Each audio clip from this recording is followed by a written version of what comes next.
Module 10. Traiter le stress, améliorer le sommeil, stimuler le cerveau, maintenir un poids santé. Ce module et le suivant vous permettront de gérer les pathologies les plus courantes.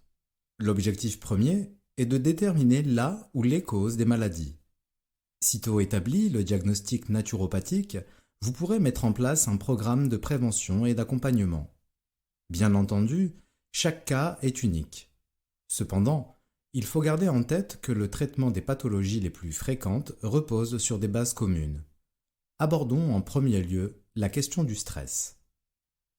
Calmer et gérer le stress. Vous l'avez constaté, depuis le début de cette formation, nous avons très souvent parlé du stress et de ses méfaits sur l'organisme. Aider vos patients à gérer le stress sera d'ailleurs l'une des tâches les plus importantes de votre activité.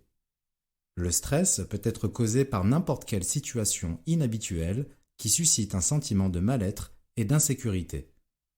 Il touche les personnes de tous âges, dans tous les domaines de la vie. Les relations, le travail, l'argent, la famille, la maladie, les changements de vie, tout peut causer du stress. À la base, le stress est pourtant l'une des grandes fonctions de l'organisme, au même titre que la respiration, la digestion ou l'immunité. Qu'est-ce que le stress exactement ?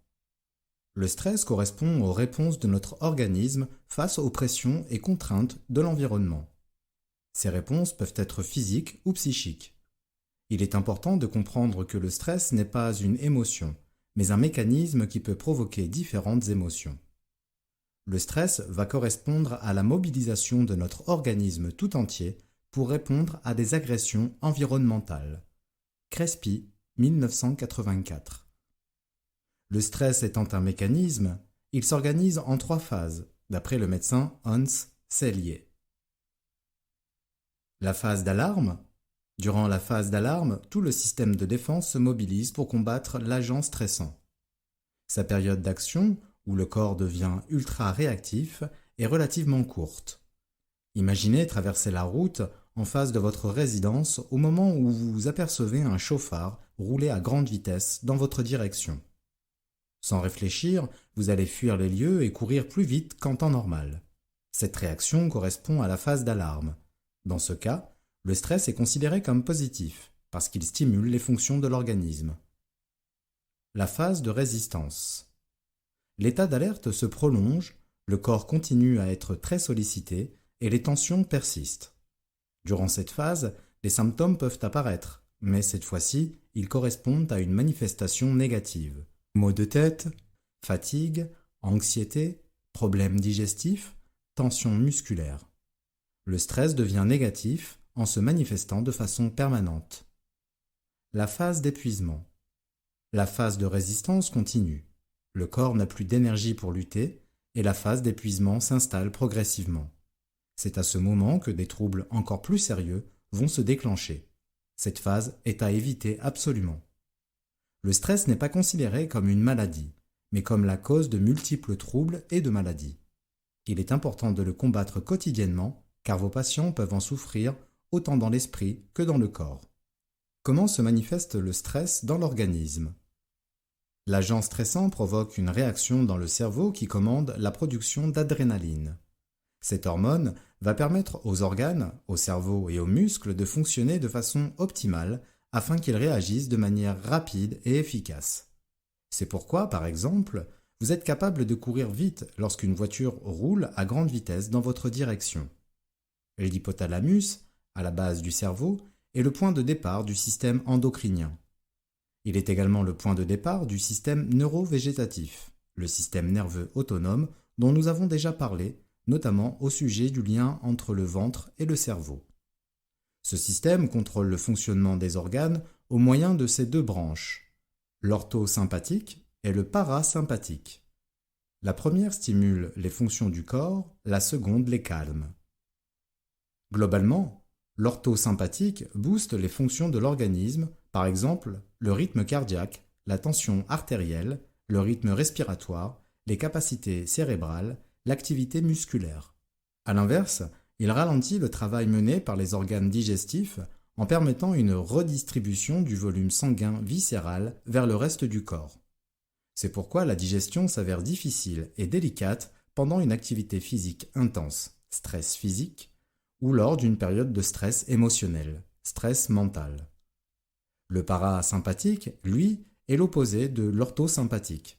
Il diminue la tension artérielle, le rythme cardiaque et l'ensemble des fonctions du corps. Par contre, il augmente l'activité des organes du système digestif. Voilà pourquoi, après un repas, nous subissons une baisse d'énergie et une sieste est parfois requise. La balance penche alors du côté du système parasympathique.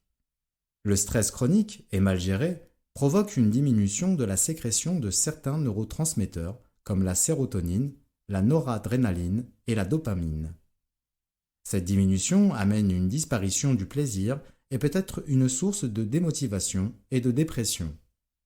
À cause de l'effet du stress sur l'organisme, le dérèglement de l'hypothalamus entraîne également un dysfonctionnement et un déséquilibre des systèmes endocriniens et neurovégétatifs. Nous sommes alors dans la phase d'épuisement. Le corps ne réagit plus et l'activité de nos cellules est fortement perturbée. L'hyperactivité cellulaire à répétition a conduit à une trop grande production de déchets et de toxines qui empêchent les cellules de fonctionner correctement.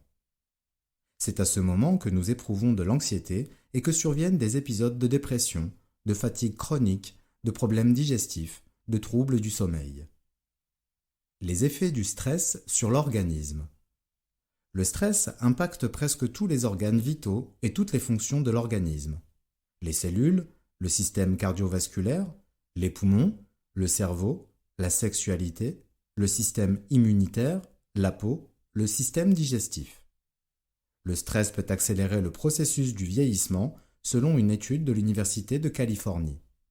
Les chercheurs ont étudié la taille des télomères, la partie finale des chromosomes qui deviennent de plus en plus courts avec l'âge sous l'effet de la reproduction cellulaire. Et les femmes qui montraient un niveau plus élevé de stress avaient des télomères parfois comparables à des personnes 10 ans plus âgées. Face à un danger immédiat, le système nerveux parasympathique s'impose sur l'orthosympathique. L'hypothalamus ordonne aux glandes surrénales de libérer de l'adrénaline dans le sang pour se préparer à l'action. Si cette situation se prolonge, la phase d'épuisement se déclenche, l'épuisement des glandes surrénales étant accompagné de dépression et de fatigue chronique. Le stress aboutit à une accélération du rythme cardiaque afin d'irriguer les muscles. Si les périodes de stress sont répétées et persistantes, elles risquent d'augmenter la tension artérielle, de causer des palpitations ou même de provoquer de la tachycardie et d'autres troubles cardiovasculaires.